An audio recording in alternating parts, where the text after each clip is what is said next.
Right. Hey, everybody. Welcome to what is I guess, the last video call that we'll have for this race plan through to 2023 Ironman on Ironman 70.3 New Zealand. So we've come a long way.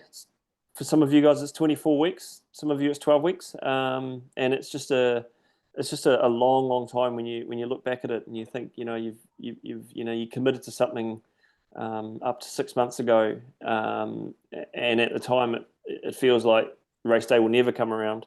It's just a long way away, and suddenly it's on. It's in the imminent future, and we're literally only a few weeks away. So I really congratulate everybody for getting through this training. It's the training is difficult. It's not certainly not an easy task, but the feedback I've had from people throughout the course of the training plan has been that everybody's enjoyed it, and it's gone it's gone well for everybody. We've had a couple of people who have had the odd niggle injury here and there, but it's all been dealt with really quickly, and people are back on track in no time. So for the most part, a very, very low percentage of people had issues throughout the training plan, which makes me really happy. It's a real good sign that everybody's really committed and focused on the goal. Obviously, listening to your bodies, doing the recovery properly, following the plan, which is important.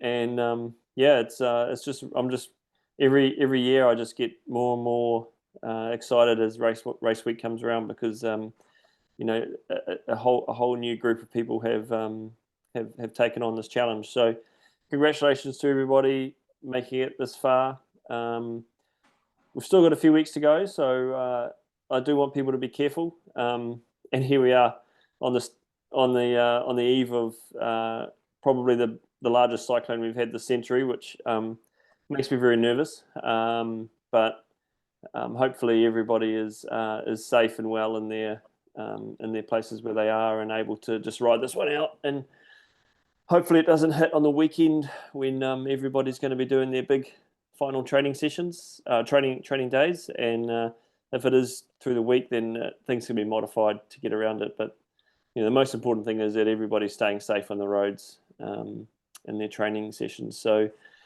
that's a really important thing to keep in mind.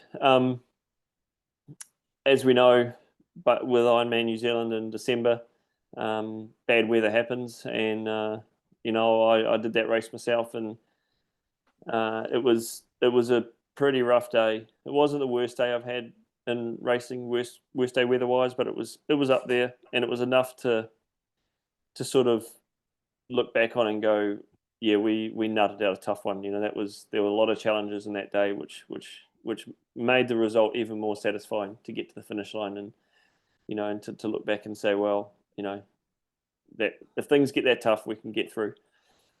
And it was interesting because we get weather reports, pretty reliable weather reports for 7 days out, and I'm a bit of a nerd when it comes to weather. I like to keep an eye on a lot of things, and sort of plan how the weather's going to affect the training or the racing, and I really dig into what it's going to be like on race day and how I'm going to tackle it.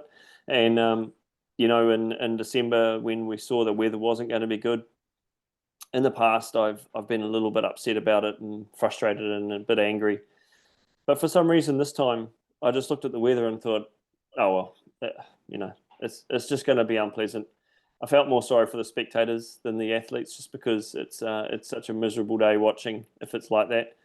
So I think it's important to just accept that Mother Nature's going to do what she wants to do, and we just have to work around it and cope with it. Keep positive, and confident in our abilities, and understand our limitations. Understand how to get around these difficult situations. And as soon as you lift that concern off your shoulders, and I found the final few days before the race, there was nothing to worry about. I already knew that it wasn't going to be very nice. I wasn't questioning the whole time leading up to the race. Oh, maybe it'll come right. Maybe it'll come right. I just accepted that. Yep, it's going to be a tough day, and it was. But then in reflection, I look back at it and I thought, well, there are actually aspects of that day that weren't that bad. And you kind of laugh at it because you think, you know, we are really at the mercy of our own psychology, and it doesn't take much to get our brains ticking over and steamrolling, snowballing and making things worse and worse and worse than they need to be. So as we go into these last couple of weeks, just accept that what you're going to get is what you're going to get. Most importantly is if you can cope with the conditions and avoid the nasty conditions in training, at least we know we're going to get you on race day safe and well. And then it's just up to a bit of luck and some management of your own abilities through the course of the day. And yeah, unfortunately, things do occur which sort of jump out at us and take us by surprise. But for the most part, you know, it's all this training that you've done has prepared you for what is a truly amazing event. And for those of you who are doing it for your first time, you're really going to experience something quite special. This was my 22nd Ironman that I'd finished, and 12th, 11th, 12th one at Taupo, and I finished this, and I think this was probably the satisfaction I got from this event was probably right up there with my first one. So even if you're an experienced athlete, you can still get through these races and still find something pretty amazing with it. And it was by no means my fastest, but it was probably one of my most enjoyable. Certainly wasn't my most enjoyable because I spent a great portion of the day with people I knew and had trained with and trained, and that was what was more rewarding. So through the course of the day, you're going to come across people that you recognise from races and training, and yeah, you know, you're just sharing a really special moment with them throughout the day, and that moment might last for 12 hours, which is even cooler, especially when you get to hang out with your mates for so long. So what we'll do is we'll jump in, and I've done enough babbling around that. We'll jump in and we'll have a look at the training plan. Obviously, we're a week, 2 weeks into this plan. So we've obviously missed that first one, which had some time trial components to it, but that's all right. Hopefully that week went well for everybody. This from week 2 through to race week is really focusing on getting you to the race in the best shape possible and not necessarily too tired. So everything between now and the race is targeted at freshening you up as you get closer to the event.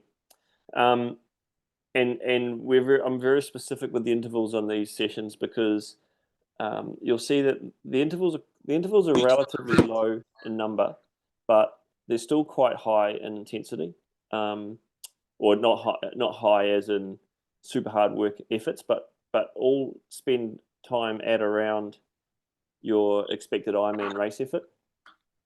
And let me just change something here. I think there we go. Sorry about that.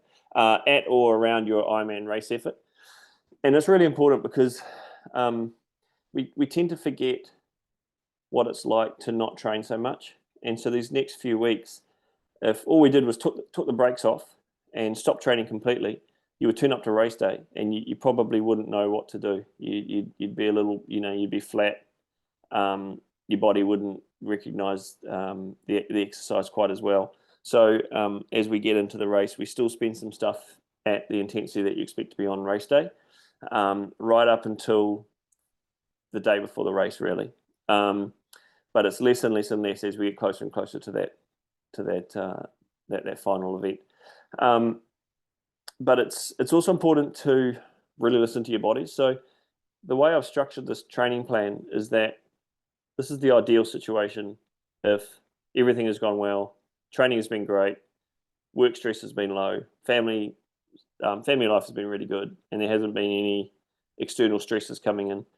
Now's the time to listen to your body even more. And if things are playing on your mind, thinking, I really need to sort this stuff out, this is really important, training has become less and less of a priority, just don't worry about the training because you're so fit that you can take a couple of days off right now, and it's not going to affect your race day.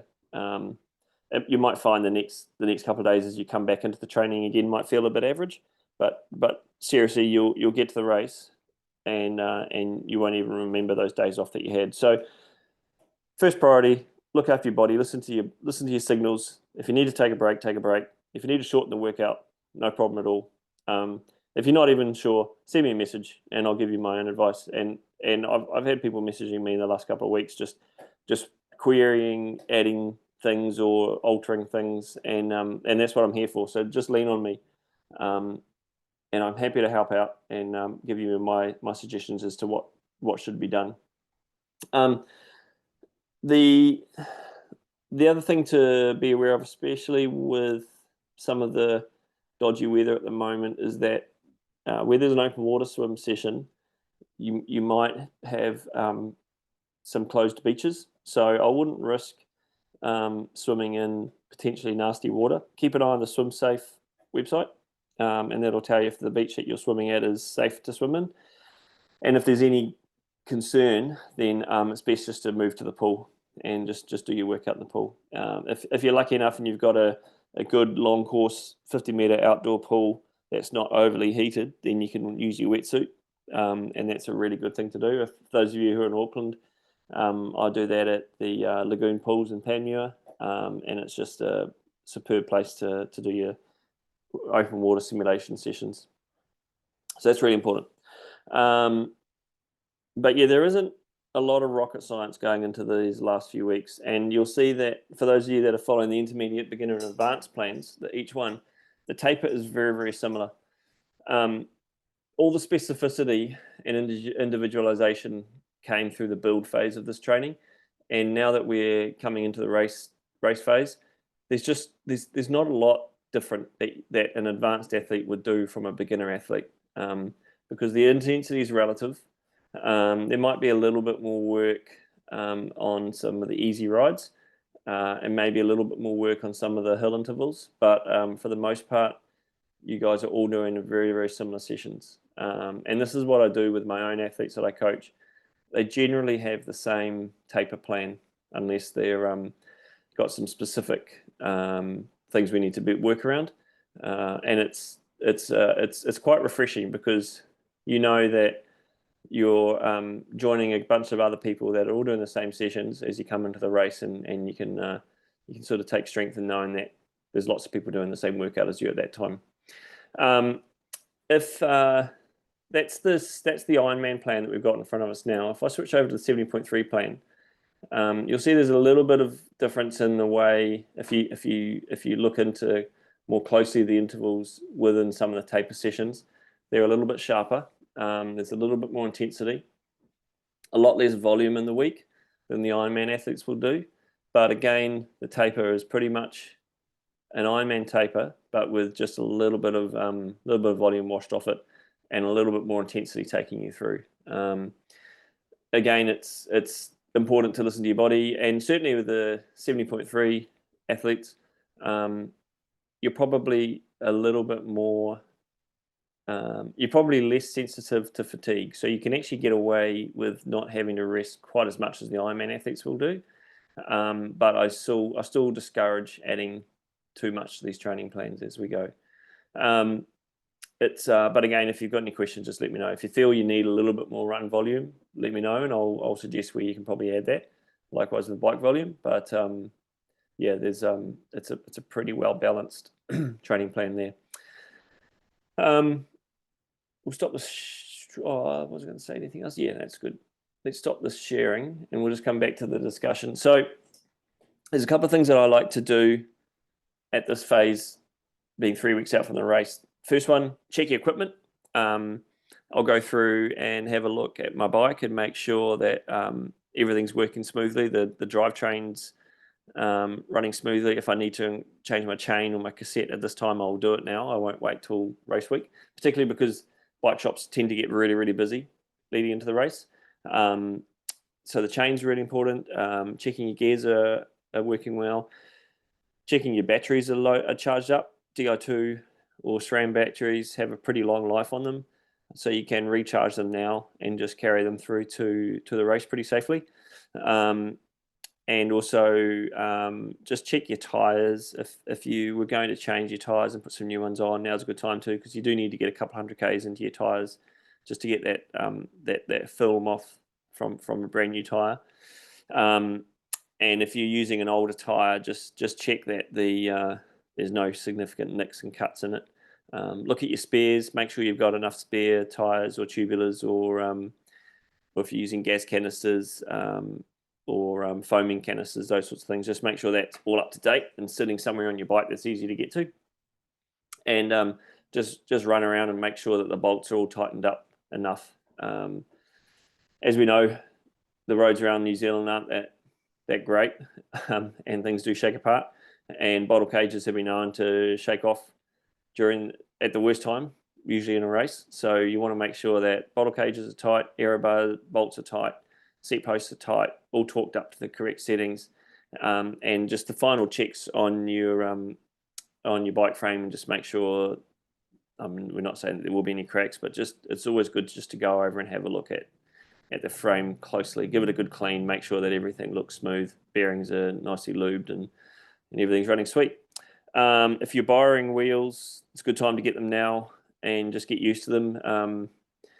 Especially if you're borrowing some wheels off a mate, and they might have a different set of gear ratios to you. It's just important to get them and to just use them and get used to them. The last simulation sessions in the next couple of weeks is a good time to test out your equipment. So any race gear that you'll be using, it's time to use it then.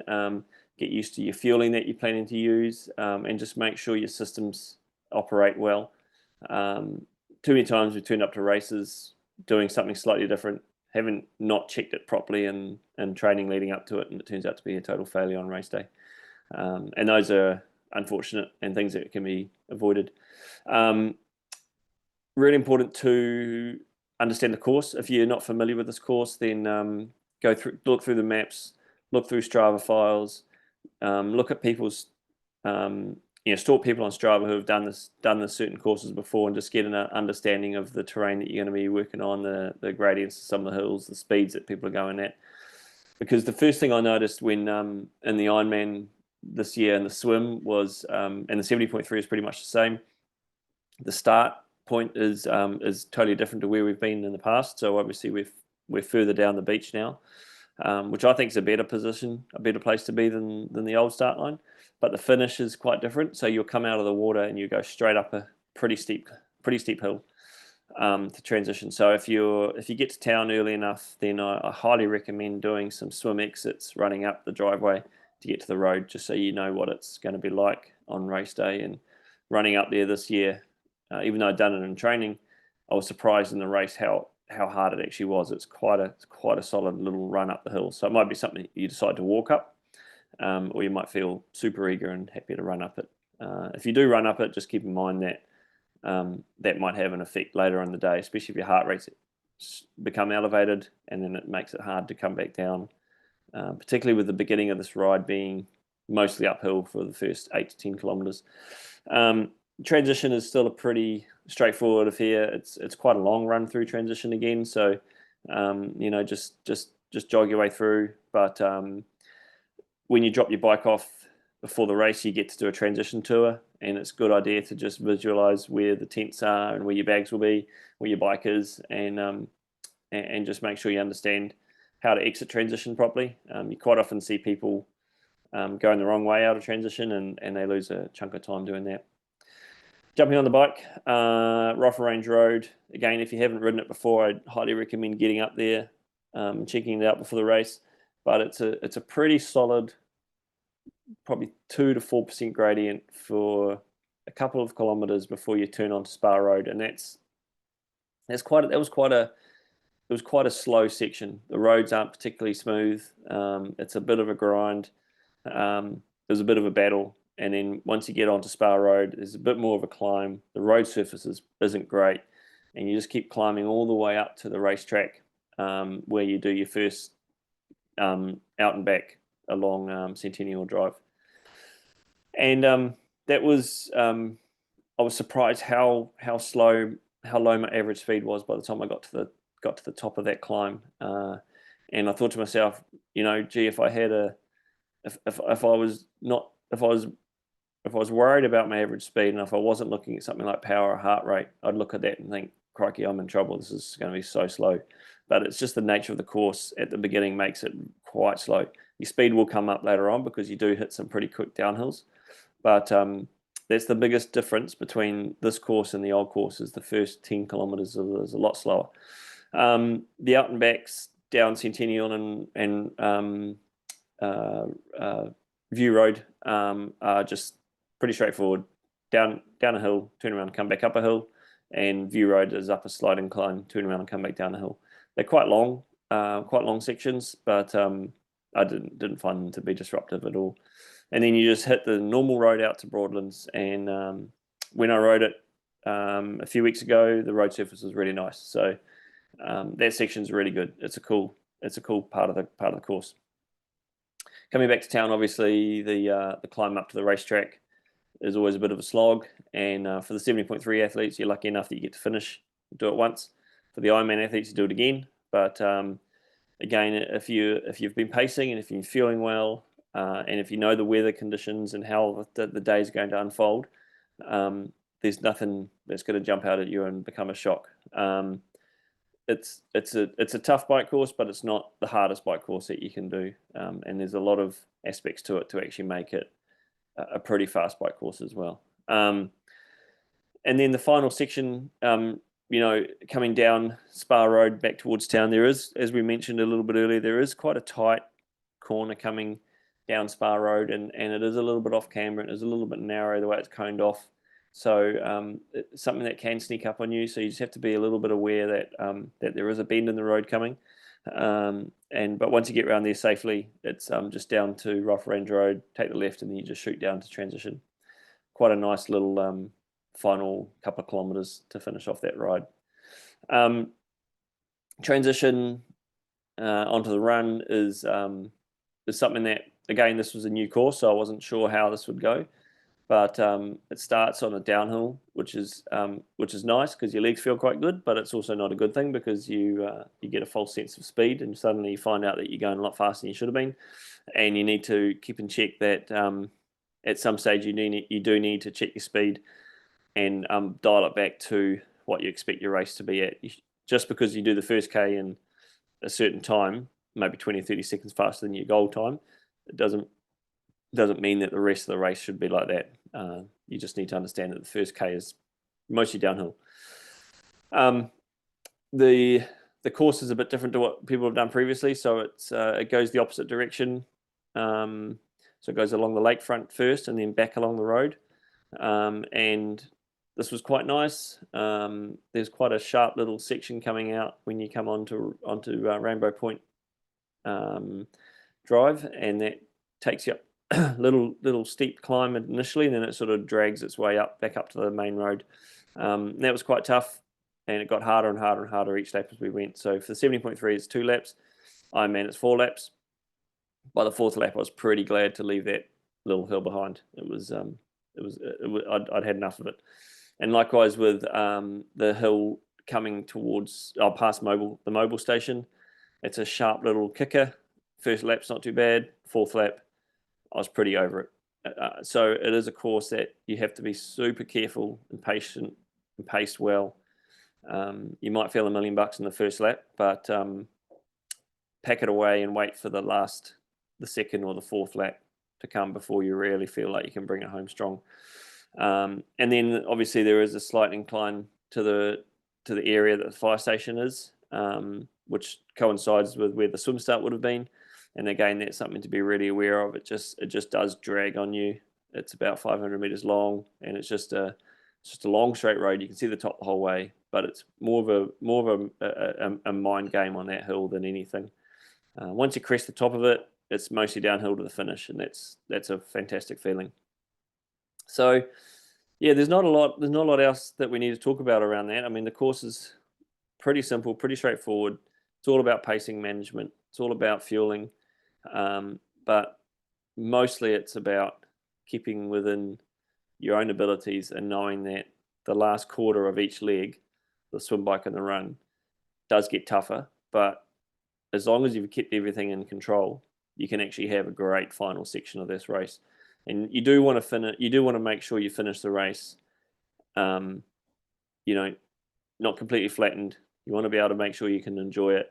The last lap's your victory lap, and you just make your way around it and have a great time. And then if you are getting serious about finding a position in the race, maybe qualifying for the World Championships, or you're wanting to hit a podium position, then that last lap is the time. If you've paced it well, and if you're really patient and you're really, really cautious, that last lap you can do so much damage to the people in your age group. If you're running strong, I guarantee there'll be people going a lot slower than you ahead of you, and if you can dial in on them and you pull them back, it's a great feeling if you finish this race on a high. So if you're wanting to go for age group honors, then I strongly recommend being super cautious with pacing and waiting for the last lap of that run to pull the trigger. And it's a wonderful feeling. So any questions from anyone on the call? If you've got anything that I haven't covered off, but fire away. Let me know. Just I don't know whether maybe it's been answered in previous Zooms, but going up that rifle range on the bike the first time, do you just kind of do that by feel, or just a percentage of FTP, or what's the kind of way to pace that? It was very much by feel this year. I did have ideas of keeping it to a certain power level, but that sort of went out the back door. I think once I got moving and settled into a rhythm, I was pushing harder than I probably should have, but I was pretty fresh and I felt comfortable. My heart rate wasn't crazy, so I thought I might as well just make I'll just keep going with the rhythm and get up the hill.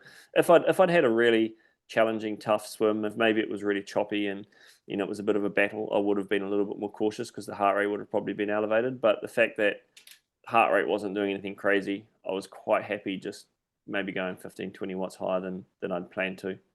And it was good. Second time around, I was definitely more controlled because I had special needs. I just picked that up. I wanted to make sure I had everything in control, and I was aware that there was another 90K to come. But it's a good question. I mean, it's something you could probably practice on in the race week. Just do one climb up it and just get a feel for what power feels right. Because what you don't want to be doing is forcing yourself to ride at an uncomfortably lower power than what you feel you could do on that climb. Because some people do climb hills quite naturally, quite well. So it's a good question. Anybody else? Hi, Rob. Right, how's it going? Yeah, good, thanks. Not too bad. Pretty good, actually. Just a question. I did that 70.3 in December. Yeah. And, it's 30K on the bike. It's pretty good because you're fresh and all that. And then it felt quite flat. The middle 30K could be because you're getting tired and stuff like that.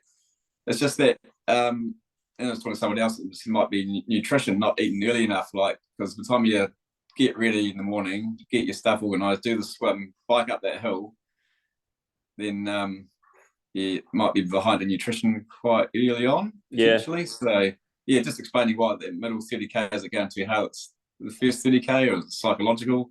Yeah, because that first 10K being mostly uphill, it does take you quite a long time, and and it's quite hard to fuel going up a hill as well. So you sort of think, oh, I'll wait till I get to the top, then I'll have something to eat. But by then you're 20 minutes into it. So the section so when you go up Rifle Range Road, you go over a little climb, and then there's a slight descent to turn right onto Spa Road. I actually had a gel then, so it was quite early on, a lot earlier on in the ride than I would have had before. But I had a gel there because it was a little bit of a gap, bit of time to just digest it and get it through. And I knew that would tie me over to the top of the hill, the Centennial Drive section, and then I had a bar, and that was all of a sudden a good amount of calories pretty early on the ride, and I just never let the fueling drop after that. And I think you've probably identified it, sort of hit on the head, that you do have to fuel pretty early, especially like if you think about, like you say, you get to the race you've had breakfast, you might be a couple of hours before you're actually getting in the water. You do a 2K or a 4K swim at pretty hard effort before you get anything to eat again. It's quite a long time without food. So yeah, you do need to start fueling early and keep on top of it rather than letting it get depleted. So I reckon you probably would have been noticing that. And then once you're on the back foot, it's very hard to get back on top of it again, because if you shove any more calories down, you start feeling sick. So it's little and often rather than big chunks infrequently. Yeah. Cool. And on that, like they had Morton gels. I found them to be they were fantastic. I didn't, they're expensive, so I thought I'd better have as many as I could. But they were really, really good. They went down so easily. So if anyone's unsure about using Morton gels, I hadn't had them before. I found them to be really, really good. So even if you can buy one at Expo and just try it out and training the day before the race or something, it's well worth doing. And likewise with the High Five bar, I hadn't tried those before. I grabbed one in the race. I thought, well, I need to eat something, and I know I can pretty much stomach anything, and the bars are really nice. So don't think just because you haven't tried it that it may not work. I mean, it's always something that if you don't like it, you can just spit it out. But it's better to, if the food's there and available, it's better to use it. And if you feel that it goes well the first time through, then it's probably going to be quite safe. It's when you have too much of it over a very, very short period of time that most people find that they reject it. So or even not enough fresh water. Like I actually have quite a lot of just pure water when I'm racing, because I think you need to keep your gut concentration in control. So if you've got a really concentrated stomach, adding more calories on top of that is often what causes people to bring it back up again. But if you've always got a nice level, good, reasonably dilute gut concentration, and your water's going in easily, then it works well. It's perfect. Yeah. So don't be afraid just to drink water. There's still lots of good stuff in that. Yeah, just with that, like I'm doing the 70.3 again in March, and others obviously at IRONMAN. When do you sort of ditch those gels and go into Cokes and stuff like that? 70.3 is a bit different. Yeah, I would try and have as much.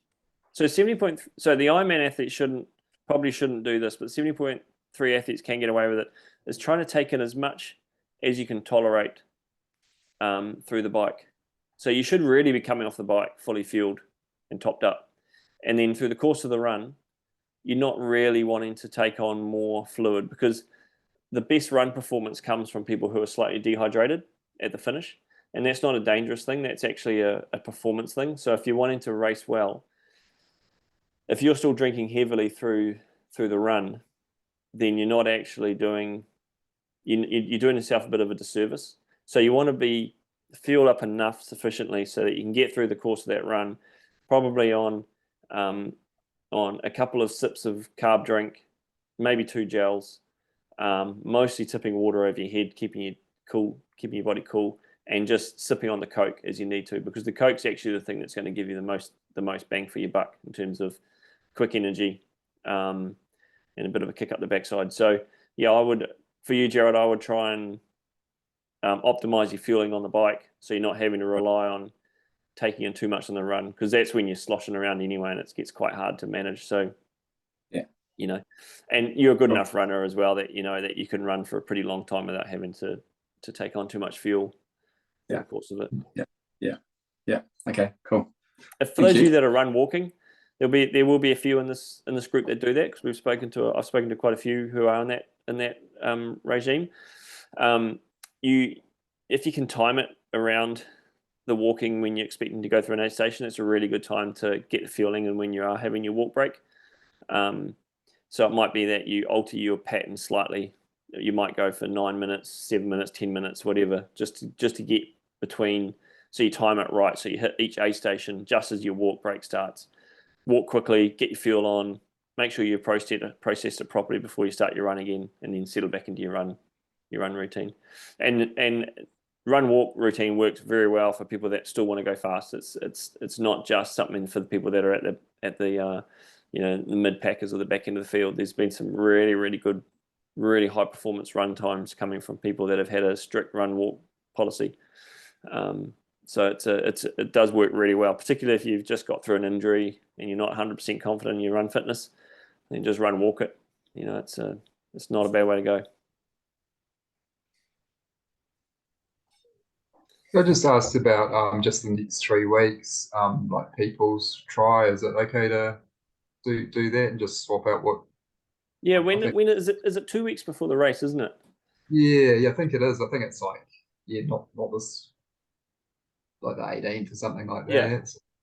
It's okay. It's one thing you have to be a little bit careful of when you've got a lot of people racing on a tight compact course like that. I do get a little bit nervous about racing so close to a key event, but it is nice to switch your brain into race mode. And as long as you focus on the swim being awesome, focus on your transitions being spot on and really well dialed, maybe section it back a little bit for the bike just to know that you're safe and you're not taking any crazy risks. Nail your second transition and then have a really good run. Then it can be a really rewarding thing to do. If you go into it with this view of wanting to PB it, it's not a great thing to do, because you take a few more risks and you probably won't do a PB because you're training for an endurance race anyway. You're not training for a race that's that far. Yeah, and that might be the wrong sort of focus. But if you did it, yeah, I would be just aware of the bike being a little bit risky, and you might leave a gap in front of to the person in front of you just out of caution. But for the most part, yeah, you can get away with it absolutely fine. If it was crappy weather, I'd probably avoid it. Put it that way. Hey, and just since we're talking about that, we got on this weekend because obviously I see your reply. So like we're Saturday bike ride, I'm gonna still do a longish one but easier. It was the idea. Yep, pack the volume in. Yeah, that's a good idea. Yeah. So you kind of preload the race a little bit. Yeah. You may not feel $1 million at the start, but if I reckon as the race goes, you'll get better and better and better. Once you start flushing that bit of fatigue from the ride the day before, but just make that ride real casual. Just back in the views. Would you drop the Saturday run off the bike? Not necessarily. How long have I got for that run? You had for 70.3, it's a 3.5 hour bike. Yeah. But then I think you had an hour run. Yeah, I would knock it back to probably 20 minutes, 20, 30 minutes, but making it very easy. Yeah, okay. Very relaxed. Yeah. Yeah. And then recover after that, just as normal. Put your feet up. Yeah, get the recovery fluids in and just And you're fit enough that it's not going to detract from the performance so much on the race the next day. Yeah, it's more of a training session, a hard training session, isn't it? So yeah, that's right. It's good to switch, like I said before, it's good to switch your brain into race mode, because we spend all this time training and we forget what it's like to race. And you do need to dial it in and just focus on getting the race right and doing things properly. So yeah, that does make a big difference. Cool. Well, we might leave it there, eh? I'm going to send this recording out, and if anybody does have any questions over the next few weeks, just fire away, please. Just lean on me. I'll be in Taupo for most of the race week. For the beginning of the race week, I'll get there early, and I'll be there obviously through the event and afterwards. So I'm here to help. If anybody's got any questions, any concerns, please just hit me up. But I really do look forward to seeing everybody. We'll be sidelined. We'll have the Foot Traffic tent. Make sure you send your friends and family to come and see us, particularly when you're going past, because that's always good to have a massive cheer squad. And but yeah, it's going to be a great day. I'm sure the weather's going to be beautiful, and everyone will have good vibes, good feelings, and we can all have a celebrate afterwards. But yeah, good luck. We'll chat soon. Everyone, stay safe. Yes, thank you. Thank you. Cheers, guys. See ya. See you soon.